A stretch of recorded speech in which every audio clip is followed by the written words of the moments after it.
Hey folks, today we are going to make a 2 ingredient biscuit. You've probably seen a bunch of social media people cooking this and the hype on it, for lack of a better words.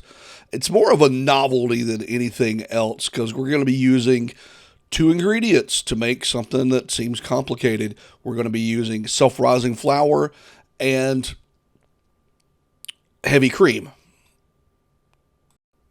I think it's kind of a misrepresentation of the ingredients because self-rising flour, there's our ingredient, self-rising flour, heavy whipping cream, which is nothing but basically your fat here, and there's a minion mug that I was using the morning of cooking this.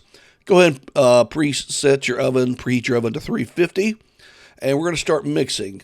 We're going to start with 2 cups of the self-rising flour, and as I was saying, the self-rising flour has the baking soda already mixed in with it, so it's kind of a misnomer that it's 2 ingredients because one of the ingredients has everything you already need mixed in with it. And I'm mixing this way because I wanted to save on doing dishes for saving a bowl. Don't do this, folks. This was a hideous disaster. I guess I thought for a minute that, hey, I can make biscuits like you make pasta. Just dump out a bunch of flour and pour everything in and roll it up. It didn't work out that well. It was I was trying to not make a mess, and I ended up making a hideous mess. So I finally got it into somewhat of a dough ball here. Now we're just going to pat this out. Make it, I don't know, about an inch. If you can get it 1.5 inches thick, that'd probably be all right, just fine. But about 1 inch thick seems to work well. You can spread a little bit more flour. If it's sticking, that's fine.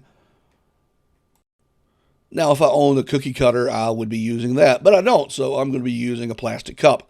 And it worked out pretty well. This plastic cup's about, 3 inches in diameter. When you are cutting these things, you kind of want to go straight down and wiggle it a little bit, kind of get to the bottom, and I'm told technically you're supposed to go straight down and then wiggle, but whatever. As long as you're getting down to the bottom and moving the cookie cutter or cup, whatever you're using, to cut through the very last bit, that's going to keep it from sticking together when you pull it apart. And these worked pretty well. So those are nice, uniform biscuits. And so far, this is, besides the hideous mess I made in the kitchen, these are looking pretty good. Now for this last one, I'm just making it the best I can. We're not making professional pastries here. We're just cooking breakfast for the family. As long as it tastes good, nobody's going to care. So we've got our 8 biscuits. Let's go ahead and spread out some parchment paper. Parchment paper is dirt cheap, easier to clean up than greasing a pan. And put those on evenly. They actually look really good at this point. So bake those. Now we're going to cook them about 18 minutes or so at 350, but that largely depends on the amount of moisture that's in the in the dough. So just use that as a guideline. Biscuits are usually baked a lot longer. So here's our final product. We're going to put some butter and jelly on it, and bottom line is these things were pretty good.